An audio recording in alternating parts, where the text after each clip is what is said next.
बस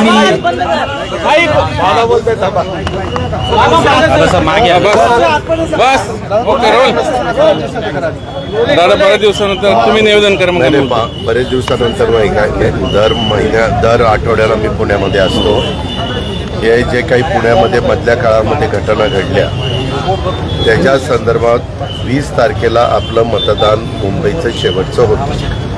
मी 21 तारखेला 22 तारखेला दोन्ही दिवस सकाळी 9 वाजल्यापासून मंत्रालयामध्ये होतो आणि या सगळ्या घटनेच्या संदर्भामध्ये मी लक्ष ठेवून होतो. माझं देवेंद्रजींशी बोलणं झालं.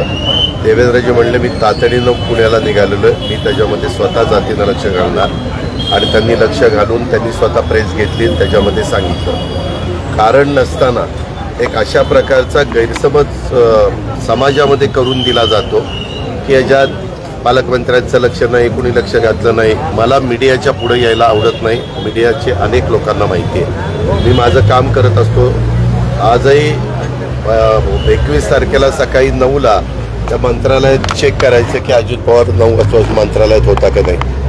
आणि माझं कामं काय चाललेली होती. एक तर ह्याच्यामध्ये कुठल्याही राजकीय पक्षाचा हस्तक्षेप, राजकीय व्यक्तीचा, मी चुकून पक्ष म्हणलो, राजकीय कुठल्याही व्यक्तीचा हस्तक्षेप होऊ न देता ही घटना अतिशय गंभीर आहे. ह्या अशा प्रकारच्या गोष्टी कदापि घडता कामा नये. ह्याच्यामध्ये कायदा सुव्यवस्था उत्तम राखणं हे पोलीस खात्याचं काम आहे आणि ह्या संदर्भामध्ये जे कोणी दोषी असतील त्यांच्यावर कडकमधली ॲक्शन झाली गेली पाहिजे. त्याच्याबद्दल मला वेळोवेळी CP जी काही माहिती द्यायची ते देत होते. CPंनी स्वतः तुमच्याबरोबर पण प्रेस कॉन्फरन्स घेऊन सांगितलं.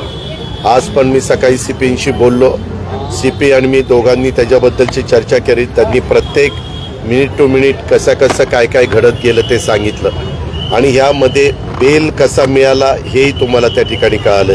त्याच्या संदर्भात वेगवेगळ्या बातम्या आल्या. आता बेल न्यायालयाने का द्यावा हा न्यायालयाचा प्रश्न आहे, परंतु त्याच्या संदर्भामध्ये पुढं सगळ्या गोष्टी ज्या काही कडक भूमिका घेऊन घ्यायला पाहिजेत तशा पद्धतीनं घेतल्या गेलेल्या आहेत. ह्याच्यात कुणीही राजकीय हस्तक्षेप केलेला नाही. ह्याच्यामध्ये पूर्णपणे पारदर्शकता ठेवण्याचा प्रयत्न झालेला आहे आणि त्याच्यामध्ये स्वतः राज्याच्या गृहमंत्र्यांनी पण लक्ष घातलं आहे, राज्याच्या मुख्यमंत्र्यांनी पण लक्ष घातलं आहे आणि मी पण स्वतः पालकमंत्री म्हणून पहिल्या दिवसापासून, म्हणजे ही घटना घडलेली माझ्या कानावर आली तेव्हापासून माझं पण त्याच्यामध्ये बारकाईनं लक्ष आहे. दुसरी गोष्ट, त्याच्यात कुठल्याही प्रकारे काय होतं, काही त्याची तीव्रता कमी झाल्यानंतर त्याच्यातनं मग त्याला फाटे फुटतात. तसं न होऊन देता ताबडतोब पुण्याच्या परिसरामध्ये काही ठिकाणी अनधिकृतपणे मोठ्या प्रमाणावर पब संस्कृती वाढलेली आहे. ते जोरात त्याच्याबद्दलची ॲक्शन ही सुरू करण्यात आलेली आहे. आम्ही मंत्रालयामध्ये बसून त्यावेळेस एक तर 17 ते 18 लोक बेकायदेशीर अनधिकृत होल्डिंग पडल्यामुळं झालं. त्याच्यातनं स्वतः चीफ सेक्रेटरीने आदेश काढले. सगळ्यांना ते आदेश गेले, सगळ्या विभागीय आयुक्तांना, सगळ्या कलेक्टरांना, की अनधिकृत जिथं होल्डिंग लागलेले असतील, विशेषतः ते शहरी भागामध्ये असतात, त्यावर तातडीनं कारवाई करा. ती कारवाई ऑलरेडी सुरू त्या ठिकाणी झालेली आहे. ते झाल्यानंतर त्यांनी अनधिकृतच्याबद्दल पुढची पण सगळी कारवाई करा अशा प्रकारच्या सूचना दिल्या. त्याची पण कारवाई सुरू झाली. आम्ही दुष्काळी परिस्थिती आहे, 20 तारखेपर्यंत आचारसंहिता, आज पण आचारसंहिता आहे, परंतु 20 तारखेला आपल्या महाराष्ट्रातलं 5 टप्प्याचं मतदान संपलं की आम्ही उद्याच्याला कुठली मीटिंग घेतली किंवा काही सूचना केल्या तर त्याच्यात मतदारांना काहीतरी प्रलोभन दाखवलं जातं आहे आणि म्हणून ती मतं मिळवली जाते असं तर काही होत नाही. म्हणून मी सुरुवातीलाच मुख्यमंत्र्यांनी पण सांगितलं, मी सांगितलं, देवेंद्रजींनी पण सांगितलं की निवडणूक आयोगाला मुख्य सचिवांनी कळवावं की आता 15 दिवस मध्ये गॅप आहे, तर आचारसंहिता शिथिल करा. आचारसंहिता काढून टाकता येत नाही, शिथिल करा, जेणेकरून आपल्या जिल्ह्यातले काही तालुके दुष्काळी म्हणून जाहीर केलेले आहेत. अवकाळी पाऊस पडतोय, प्री मान्सून पडतोय, प्रचंड वेगाने वारं वाहत आहे, त्याच्यातनं पत्रे उडून जात आहेत, अनेकांची घरं किंवा भिंती पडत आहेत, अनेक ठिकाणी विजा लावतायत आणि विजा पडून देखील काही ठिकाणी जनावर मृत्युमुखी पडतायत, कुठं मनुष्यहानी पण होते, अशा सगळ्या गोष्टी आहेत. तर त्याच्याबद्दलचे सगळे जे काही सूचना आहेत त्या सूचना मंत्रालयातनं तर स्टँडिंग ऑर्डर दिल्या गेलेल्याच आहेत. त्याच्या संदर्भात आता खरीप सुरू होणार आहे. आता पाऊस पडल्यानंतर लोक वापशावर पेरायला सुरुवात करतील, म्हणजे जूनमध्ये पाऊस पडल्यानंतर.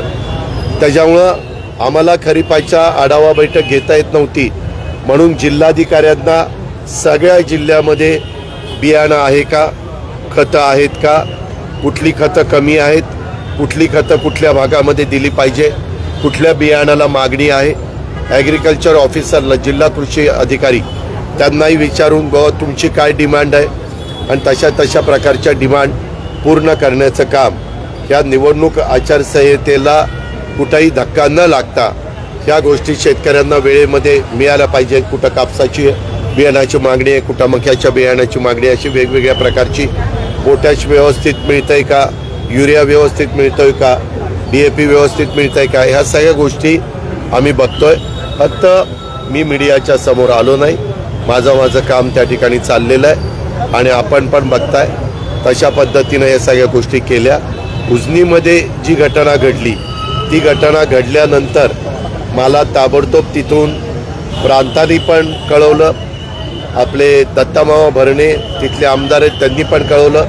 दत्तामामा रात्री उशिरापर्यंत मोटरबाईकवर तिथं त्या ठिकाणी फिरत होते, परंतु समुद्रात जशा लाटा येतात तशा उजनीमध्ये त्या हवेमुळं किंवा जोरात वारा वाहत होता त्यामुळं लाटा निर्माण झाल्या आणि जे घडू नये ते घडलं. आणि एका फॅमिलीतले 4 जण आणि दुसरं एक चेअरमन होते माजी, त्यांचा एक मुलगा, असे 5-6 जण त्याच्यामध्ये मृत्युमुखी पडले. एक जण पोहत बाहेर निघाला. आपण लगेच NDRFचे जवान टीम पाठवली आणि त्यांना सगळे पाहणी करायला लावली, परंतु ते काही लवकर सापडलं नाही. परंतु आता सगळ्या डेड बॉडीज मिळालेल्या आहेत. त्याबद्दल देखील जी पुढची ह्या घटनेची गंभीरपणे नोंद घ्यायला पाहिजे ती नोंद मुख्यमंत्र्यांनी सरकारने घेतलेली आहे. त्याचबरोबर आपल्या प्रवरेचं नदी आहे तिथं आपला एक तालुका आहे अकोले, त्या अकोले तालुक्यामध्ये पण एक घटना घडली. तिथं तर कहर असा झाला, 2 मुलं पोहत असताना अडचणीत आली. NDRF आपण बोलवतो ती टीम आली आणि त्यांचीच बोट उडाली. आणि खरं तर ते इतके पट्टीचे पोहणारे असतात आणि त्याच्या संदर्भात त्यांच्याकडं बाकीचे सगळे लाईफ जॅकेट वगैरे सगळे असतं. तिथं SDRFची टीम आपण पाठवली. त्या सगळ्या नेहमी असं काही झालं तर ताबडतोब आपण त्या टीमला निमंत्रित करतो आणि तिथं पाठवतो. तिथं पण ही दुर्दैवी घटना घडली. वास्तविक ह्याला राजकीय दृष्टिकोनातून बघितलं जाऊ नये. अशा प्रकारच्या घटना घडल्यानंतर ह्याचं राजकारण न करता ह्याची पुनरावृत्ती होणार नाही म्हणून जी काळजी घ्यायला पाहिजे ती काळजी सरकारने पण घेतली पाहिजे. ज्या ज्या विभागाची जबाबदारी असते त्या विभागांनी पण घेतली पाहिजे. आणि इतर पण सामाजिक संस्थांचं काय मत आहे. आता आज पण कलेक्टरांना वेगवेगळ्या पुण्यामध्ये जी घटना घडली त्याच्याबद्दल अनेक शिष्टमंडळ त्यांना भेटायला येत आहेत. आज पण येत होते, कारण उद्या परवा सुट्टी आहे. मी त्यांच्याशी पण संपर्कामध्ये आहे आणि ह्या पद्धतीनं सगळ्या झालेल्या घटनांवर फार बारकाईनं राज्य सरकार लक्ष ठेवू नये, आम्ही सगळे लक्ष ठेवू. पब संस्कृतीबद्दल तुम्हाला पुण्यात काय वाटतं, कारण पुणेकरच याला आता विरोध करताना माझा नेहमीच चुकीच्या कामाला जबरदस्त माझा विरोध असतो. मी सरकारमध्ये असलो तरी सरकारमध्ये नसलो तरी या सगळ्या गोष्टीच्या बद्दल अतिशय कडक अशी कारवाई केली गेली पाहिजे. ह्याच्यामध्ये कुणीही म्हणजे पोलिसांनी पण कुठंही त्याच्यात वेडेवाकडे प्रकार करू नये, राजकीय लोकांनी पण त्या ठिकाणी करू नये. आमच्या कॉर्पोरेशनचा एरिया असेल तर कॉर्पोरेशनच्या लोकांनी पण करू नये. एक्साईजचा संबंध येत असेल तर एक्साईजच्या लोकांनी करू नये, कारण माझ्याकडं पण मधल्या काळामध्ये एक्साईज खातं होतं आणि मी नेहमी कुठल्याही प्रकारची जबाबदारी आली तर ती जबाबदारी अतिशय गंभीरतेने त्या गोष्टीमध्ये लक्ष घालतो, राजकारण न आणता आणि त्याच्यामध्ये कारवाई करण्याच्या सूचना देतो. या सगळ्या घटनांमध्ये राजकारण होताना दिसतंय का? कारण विरोधकांकडनं सरकारवरती टीका होते, गृह मंत्रालयाकडनं कुठल्याही पद्धतीची कारवाई जी काय होत हो, तुम्ही जर आता पत्रकार आहात, तुम्हाला मिनिट टू मिनिट जर कारवाई काय झाली ती दाखवलं तर तुमच्या पण लक्षात येईल की कारवाई काय झाली. माझ्याकडे आत्ता ती नोट आहे, फक्त आता मला ती सगळ्यांच्या पुढं हे करायची नाही, परंतु तुम्हाला मी दाखवायला तयार आहे. घटना काहीतरी रात्री 2:30ला घडलेली आहे, त्याच्यात जे काही आहे. त्याच्यानंतर ती घटना घडल्यानंतर त्याच्यातनं त्या गाडीनं 2 जणांना उडवलेलं आणि खलास केलेलं आहे हे लगेच कोणाला माहिती नव्हतं.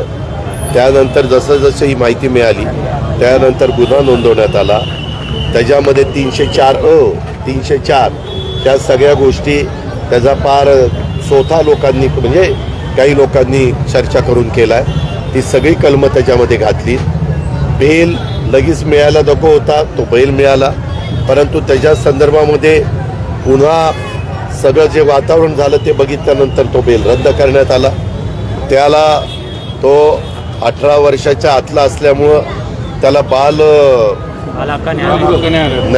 तिथं त्याच्यात नेलं. जे काही पुढची कारवाई होती ती केली. त्याच्या वडिलांच्यावर कारवाई केली. त्या वडिलांना कसं पकडलं हेही पोलिसांनी सांगितलं. वेगवेगळ्या भागात गाड्या गेल्या होत्या. इथं कुठल्याही परिस्थितीमध्ये कुणाचाही हस्तक्षेप होणार नाही.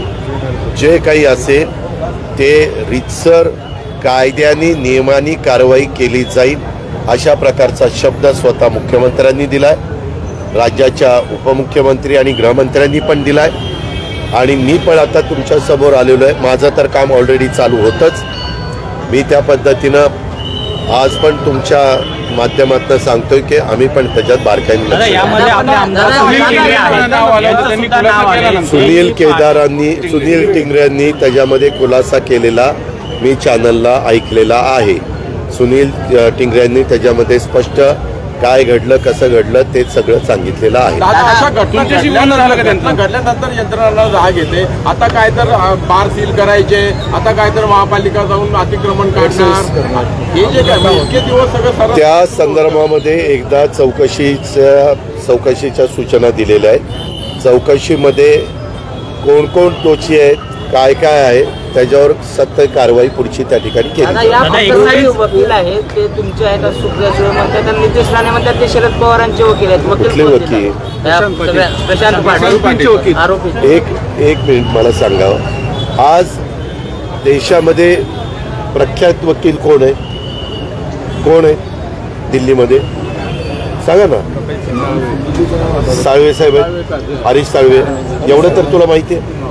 जर उद्याच्याला तू हरीश साळवेंना दिलं आणि नंतर ह्यांच्याकडे काही केस झाली, वकील काही तुझा तो हरीश साळवेचा म्हणजे तुझा वकील नाही झालेला.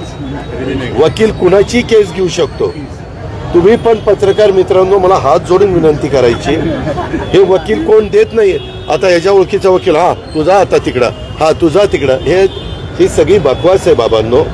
ह्याच्यातनं कारण नसताना आपण ही सगळं जी चौकशी आहे ती तिसरीकडेच घेऊन चाललेलो आहे.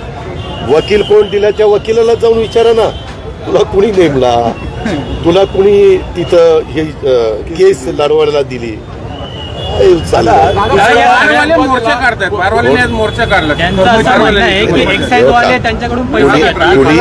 एक मिनिट त्यांनी सांगावं ना, एक्साईजच्या कुठल्या अधिकाऱ्यांनी पैसे मागितले त्यांनी खुबिया कॅमेऱ्यामध्ये ते दाखवावं. किंवा काही अलीकडे तर इतकी सगळ्या तंत्रज्ञान पुढं गेलेलं आहे. सगळ्या गोष्टी फोन कुणी केला तर फोन पण आपण टेप करू शकतो. काही डिमांड केली असेल त्यांच्या मार्फत कोण आलेला असेल तेही सांगता येतं. दादा त्यांचं म्हणणं की अचानक अशी घटना घडतात, ही गाडी काय हॉटेलमध्ये धडकलेली नाही ना बारमध्ये धडकली, रस्त्यावर धडकली आहे, तर आमच्यावर कारवाई का? इलिगल परवानगी सगळ्या आहेत, पण ज्या पद्धतीने महानगरपालिका एक्साईज विभाग असेल, पोलीस असतील, तुम्हाला उद्याच्याला तुम्ही बार चालवत असाल तर त्याला काही नियम आहेत. तो बार चालवत असताना 18 वर्षाच्या आतल्या मुलाला दारू द्यायची नाही, हा तर नियम आहे. ते इथं दारू दिली गेलेली हे सिद्ध झालेलं आहे. कशाला आता मला पंचनामा करायला लावतो? जे काही हे का कुणावरही आकस बुद्धीनं काही कारवाई होणार नाही. पण जे कोणी दोषी असतील ते किती मोठे असले, किती श्रीमंत असले, किती श्रीमंताच्या बापाचं पोरगा असलं तरी तिथं जी काही रितसर असेल ॲक्शन, कायदा हा श्रीमंतालाही सारखा, मध्यमवर्गीयाला सारखा, गरिबालाही सारखा, नियम सगळ्याला सारखे, त्याच पद्धतीनं ही कारवाई होणार आहे आणि ही कारवाई चाललेली आहे. शरद पवारांनी नाही, त्याच्यात तर मी वाचलं ते दंगेकर तर म्हणाले सीपीनीच हे केलं, पैसे घेतले. आणि आज तर काही मतदारांची नावं टाकली काहीतरी. मी ते विचारलं सीपींना, तर म्हणलं दादा आता सध्याचं एकदम वातावरण एकदम अशा पद्धतीनं कुणी जरी आरोप करायला लागलं तर त्यांना पण असं बिनबुडाचे आरोप करतात आणि केले असले तर पुरावे द्यावे लागतील.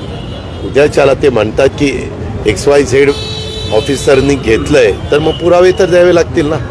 असं उगीच उचलली जीभ लाभली टाळायला असंही बोलताय. मुख्यमंत्र्यांनी बैठक घेतली, यामध्ये 5 जिल्ह्याचे पालकमंत्री अनुपस्थित होते. यावर कशामध्ये मुख्यमंत्र्यांनी आज आढावा बैठक घेतली मुंबईमध्ये. हो का? कशाच्या बद्दल घेतली? दुष्काळासंदर्भात. दुष्काळाच्या संदर्भामध्ये मी मंगळवारी बहुतेक 21 का 22 तारखेला बैठक घेतलेली आहे. मदत पुनर्वसन खात्याचे मंत्री होते, सगळे अधिकारी होते आणि त्या पद्धतीनं मी तर तुम्हाला मगाशी सांगितलं तशा प्रकारच्या सूचना, जसं मुख्यमंत्र्यांना ते तर राज्याचे प्रमुख आहेत, त्यांना कधीही कुठलीही बैठक घेण्याचा अधिकार आहे, त्याच्यामुळे त्यांनी ती घेतली. परंतु त्याच्या आधी मी पण बैठक घेऊन प्रत्येक साहीच्या साही विभागीय आयुक्तांशी मी बोललो, अनेक जिल्हाधिकाऱ्यांशी मी फोनवर त्या ठिकाणी बोललो आणि जे आज प्रमुख आहेत आचारसंहिता चालू असल्यामुळं नितीन करीत, त्यांनाही प्रशासनातला दांडगा अनुभव आहे, त्यांच्याशी पण मी बोललेलो. दादा, परळीतल्या मतदान केंद्र मला त्याच्याबद्दल काही माहित नाही. मला त्याच्याबद्दल काही माहित नाही. तो निवडणूक अधिकाऱ्यांना कंप्लेंट करायची आणि ते चौकशी करायची. इंदापूरमध्ये हल्ला झाला. मला ती बातमी कळायला मी त्या अधिकाऱ्यांना सांगितलं, ताबडतोब एसपींनाच सांगितलं की अजिबात हायगाई करू नका, ज्यांनी कोणी हल्ला केला आहे त्यांना सक्त कारवाई करा अशा प्रकारे. आणि त्यांना विचारलं कोण होते हल्लेखोर, ते म्हणले की दादा बहुतेक जण वाळू धंद्यातलीच आहेत. म्हणलं ही वाळू माफियाच गँग दिसते, घ्या त्यांच्यावर ऍक्शन. करण्याची मागणी तुम्ही केलेली आहे? मी नाही, सरकारने केलेली. अरे बाबा, सरकारकडनं निवडणूक आयोगाला कळवलेलं आहे.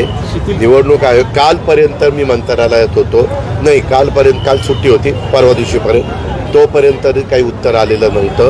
आज आलेलं असलं तर माहिती नाही, कारण आज सकाळपासून माझ्या ह्याच संदर्भातल्या बैठका चालू.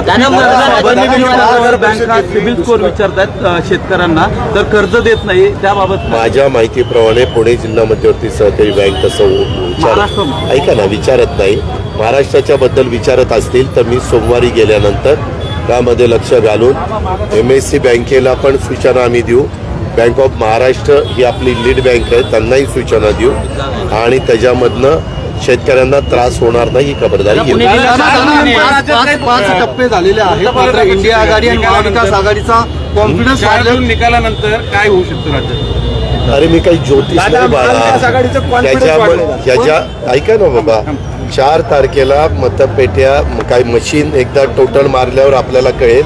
फार तू केस डोकं खाजू नको त्यावेळेस.